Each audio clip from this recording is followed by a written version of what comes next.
जय हिंद एवरीवन। तो आज के इस वीडियो में हम आगे कंटिन्यू करने वाले हैं इंग्लिश हमारी जो कॉम्प्रिहेंशन है जिसमें PQRS पूछा जाता है। इससे पहले मैंने एक वीडियो ऑलरेडी बना दी है जिसमें मैंने आपको बताया था ट्रिक्स टिप्स क्या क्या आपको ध्यान में रखना है PQRS को करते समय आपके एग्ज़ाम में, ठीक है। और ये टोटली 1 मार्क्स का हमारे एग्ज़ाम में पूछा जाता है। एयरफोर्स नेवी दोनों एग्जाम में पूछा जाता है और ये मोस्ट इंपॉर्टेंट हो जाता है, ठीक है। इससे पहले मैंने पैसेज की वीडियो ऑलरेडी डाल दी है जिसमें 5 मार्क्स में पूछा जाता है। तो मैंने उसमें भी बताया कि किस तरीके से आपको क्या चीज़ों का ध्यान में रखना होगा, ठीक है। तो इससे पहले मैंने ऑलरेडी वीडियो बना दी है PQRS की। ये मैंने यहाँ पे ये देखो ये सारी टिप्स वगैरह आपको दी थी। एक क्वेश्चन करवा दिया था एंड सेकंड क्वेश्चन भी मैंने आपको करवा दिया था।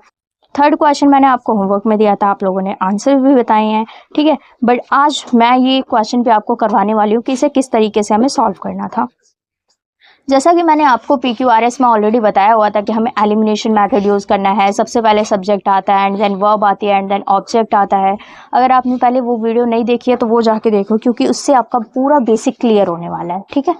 तो हमारा फर्स्ट क्वेश्चन क्या है, is a major cause of concern globally today the rising level of pollution in major cities। तो सबसे पहले हमें क्या देखना है, हमने एक बारी को ये पढ़ लिया, अब हमें देखना है हमारे ऑप्शंस। मैंने आपको बताया था जो ज़्यादा बार रिपीट हो हमें सबसे पहले उन ऑप्शंस को देखना है। इसमें आर, ठीक है, इसमें भी आर है, इसमें भी आर है, इसमें पी है। तो सबसे पहले हम पी वाले ऑप्शन को हटा देंगे, ठीक है। हमें सबसे पहले देखना है जिसमें आर हो। अब आर के बाद हमें क्या देखना है, एक और चीज़ मैं आपको बताती हूँ। देखो आर के बाद हमें देखना है सेकंड वर्ड, जैसे तीनों में तो रिपीटेशन है। आर के बाद एस है, आर के बाद क्यू है, आर के बाद एस है, तो हमें फिर क्यू को भी हटाना। अभी हम एकदम से नहीं हटाएंगे बट एक बारी को हमें इसे काट देना है। हमें क्या करना है, जैसे इसमें भी एस है, इसमें भी एस है, तो हमें सबसे पहले एस वाले को देखना है, ठीक है। तो आपको लगभग इतना क्लियर हो जाएगा कि पहले आर और एस देखो और फिर उसके बाद हम बात करते हैं। सबसे पहले आर और एस की देखते हैं। आर क्या कह रहे हैं, the rising level of pollution in major cities, मतलब जो पॉल्यूशन जो आजकल बढ़ता चला जा रहा है मेजर सिटीज में। उसके बाद क्या कह रहे हैं, या तो आएगा PQ और या तो आएगा QP, ठीक है। अगर हम सबसे पहले देखते हैं PQ, the rising level of pollution is in major cities is a major cause of concern globally today। मतलब आज की जो ग्लोबल वार्मिंग कह सकते हैं, ग्लोबली टूडे जो आज हमारा जो वातावरण इतना ज़्यादा ग्लोबल जो है वो हमारा इतना ज़्यादा डे बाय डे डिक्रीज़ होता चला जा रहा है हमारा पॉल्यूशन की वजह से। हमारी जो सिटीज़ है वहाँ पर हमारा रहना बहुत ही ज़्यादा मुश्किल हो रहा है। किसकी वजह, the major cause of globally today, किसकी वजह से, पॉल्यूशन की वजह से। तो ये मुझे कुछ सही लग रहा है। बट अगर नेक्स्ट हम देखते हैं, the rising level of pollution in major cities globally today is a major cause of concern। Concern last में नहीं हो सकता क्योंकि ये हमारा कोई ऑब्जेक्ट नहीं है।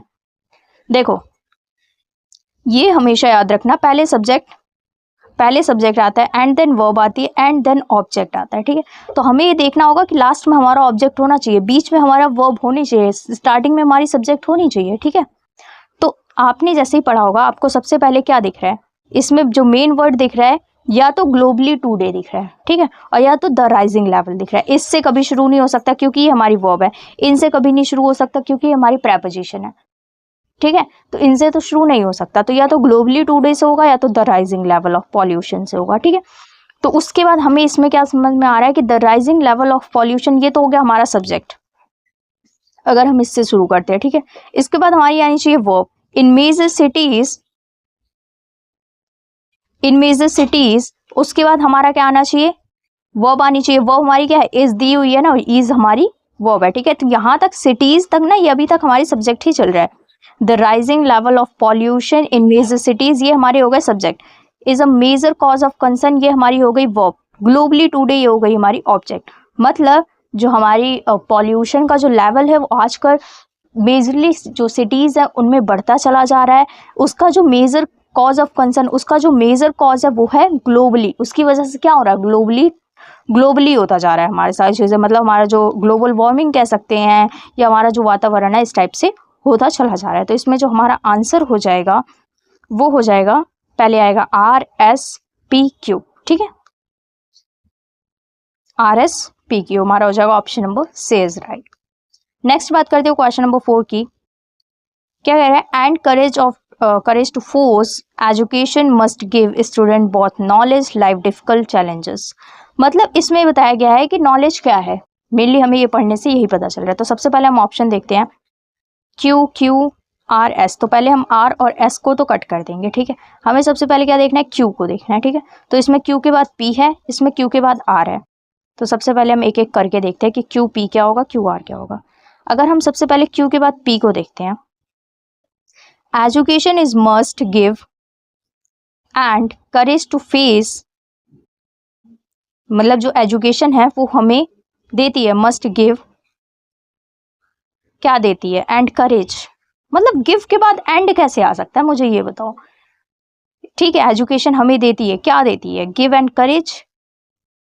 ये कुछ सही नहीं बैठ रहा। सबसे पहले अब हम देखते हैं बी ऑप्शन को, ठीक है। क्यू के बाद आर, उसके बाद पी। क्यू के बाद हमें क्या देखना है, हमें आर देखना है। Education must give student both, देखो कुछ बैठ रहा है। एजुकेशन जो है वो देती है किसे, स्टूडेंट्स को, बोथ यानी दोनों, क्या, नॉलेज एंड करेज। अब इसमें मुझे कैसे पता चला किसके बाद यही आएगा, वो इसलिए क्योंकि इसमें क्या कह रहा है, बोथ मतलब दो चीजें देती है, नॉलेज देती है, लेकिन उसके बाद लाइफ डिफिकल्ट चैलेंजेस थोड़ी ना देगी। बोथ का मतलब क्या होगा, बोथ का पेयर किससे, अगर आपने कंजंक्शन मेरे से पढ़ा है, मैंने पहले वीडियो में बताया हुआ था, इससे बहुत पहले मैंने सारे ग्रामर रूल्स ऑलरेडी करवा दिए। अगर आपने पढ़ा है तो मैंने उसमें बताया था कि जो बोथ है ना, ये कंजंक्शन है, इसका पेयर हमेशा एंड से बनता है। तो आपको अगर पेयर्स याद है ना तो आप इजीली कर लोगे, ठीक है, अगर आपको पेयर्स याद है तो जैसे मैंने यहाँ पे पेयर्स में देखा कि यहाँ पे हमें बोथ दिया हुआ है, तो बोथ का पेयर हमेशा हमारे एंड से बनता है, ठीक है। तो इसका मतलब क्या है कि आर के बाद हमेशा पी आएगा। तो आप इस तरीके से कर सकते हो कि आपने बोथ देखा, उसके बाद एंड आएगा, तो फिर आपको आर के बाद पी आएगा, ठीक है। तो आप यही देख लो हर जगह कि आर के बाद पी कहाँ है। जैसे यहाँ पे आर के बाद पी है, ठीक है, हो सकता है। आर के बाद पी है, यहाँ पे हो सकता है। आर के बाद पी है, यहाँ पे हो सकता है। आर के बाद पी नहीं है तो यहाँ पे तो नहीं होगा, ऐसे आपको पता चल जाएगा। बट पहले ही आपने इन दोनों को कट कर दिया है, क्योंकि ये देखकर। अभी हमने ये कट इसलिए किया है क्योंकि हमने डायरेक्टली, मतलब अभी हमने इसमें से ये हो जाता है कि 80% तो ये आंसर दोनों ये नहीं हो सकते हैं, ठीक है। बट 20% चांस है, क्योंकि हर बारी ऐसा नहीं होता। बट ये है कि 80% चांस नहीं है इनके होने के। तो इसलिए जो ऐसे वाले वर्ड्स हो ना, कि जैसे स्टार्टिंग जिनकी सेम हो, तो सबसे पहले ना वही चेक करना, ठीक है। तो मैं 80 बोल रही हूँ, बट 90% ये ऑप्शन यही दोनों सेम होते हैं, ठीक है। जो सेम होते हैं ना वही आंसर होते हैं, ठीक है। तो हमारे ये सही आंसर हो गया इसमें, QRPS।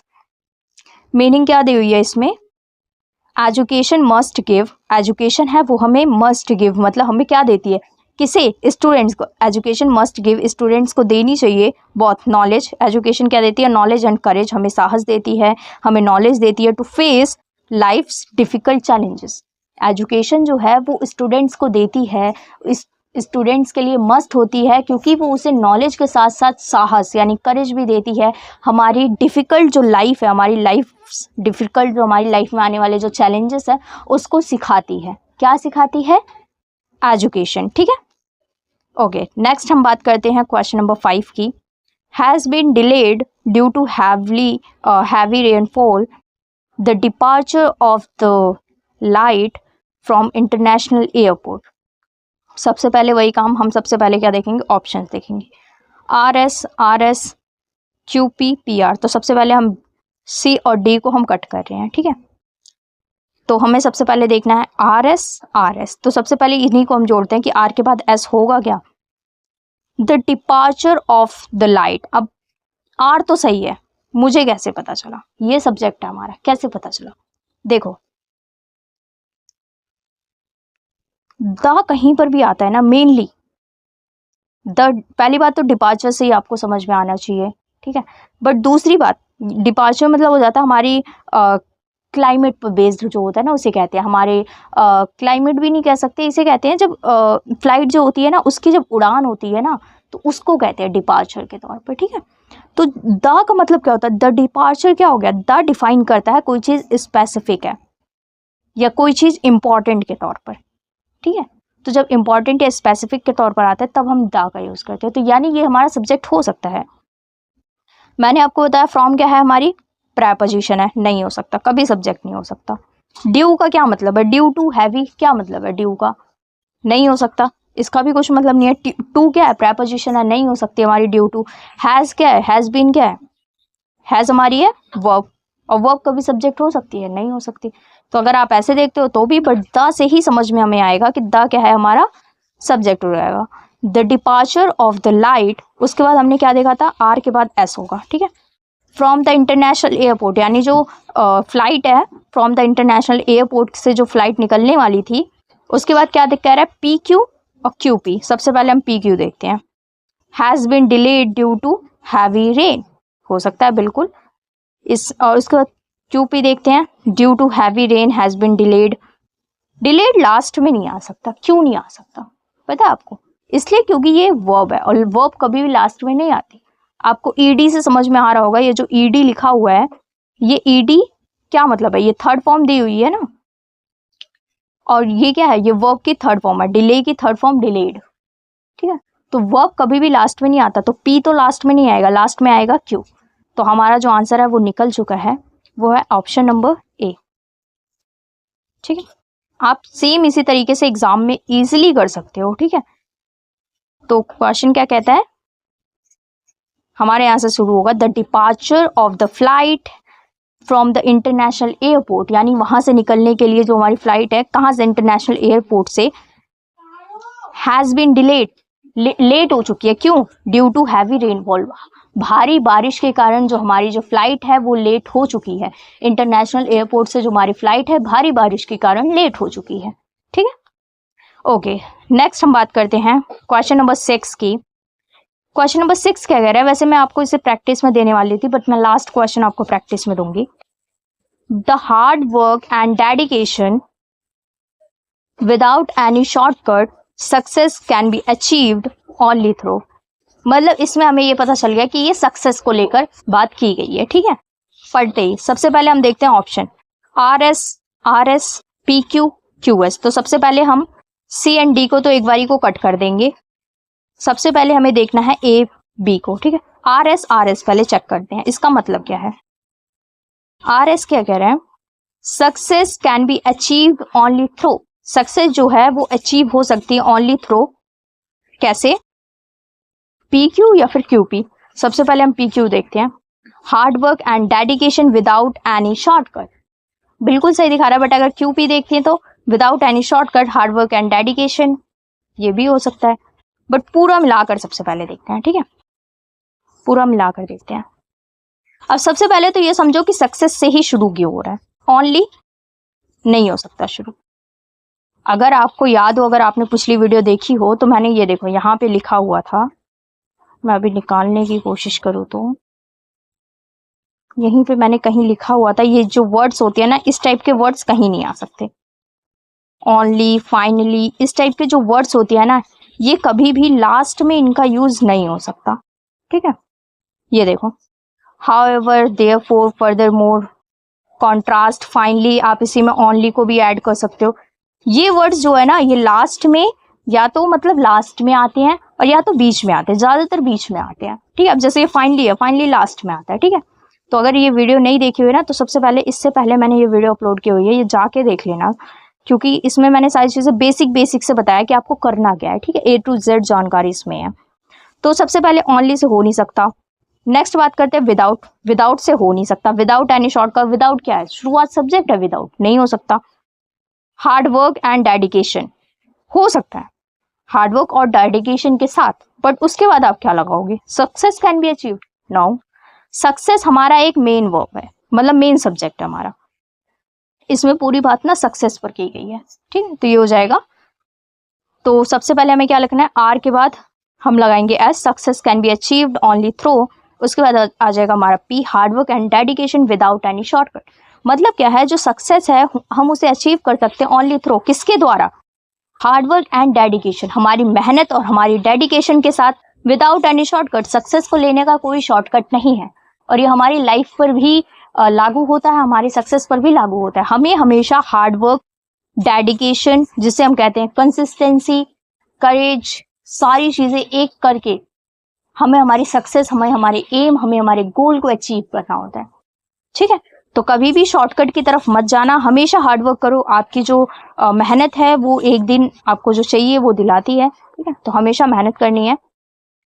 तो ये हो जाएगा हमारा ऑप्शन नंबर ए, ठीक है। नेक्स्ट हम बात करते हैं, हमारे लास्ट क्वेश्चन है जो मैं आपको दे रही हूँ प्रैक्टिस के लिए। ये क्वेश्चन देख लो, क्वेश्चन क्या कह रहा है। The prime minister addressed the nation on the occasion of independence day. आप इसको एक करके बताना, ठीक है, अच्छे से देख लो। उसके बाद मैं नेक्स्ट बताती हूँ। इसके जो ऑप्शंस हैं वो ये रहे, चारों ऑप्शन, ठीक है।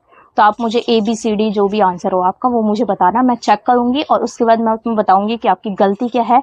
आपने सही किया है तो बढ़िया है, और अगर कोई डाउट बच गया हो, रह गया हो, तो वो मुझे बता देना। नेक्स्ट टॉपिक कौन सा टॉपिक पर वीडियो चाहिए वो भी बता देना। और अगर पिछली वीडियो इसकी PQRS की ये नहीं देखी है तो मैंने ओपनिंग वगैरह उसमें सारी चीज़ें, टिप्स एंड ट्रिक्स, ये देखो ये सारी चीज़ें ऑलरेडी बताई हुई है।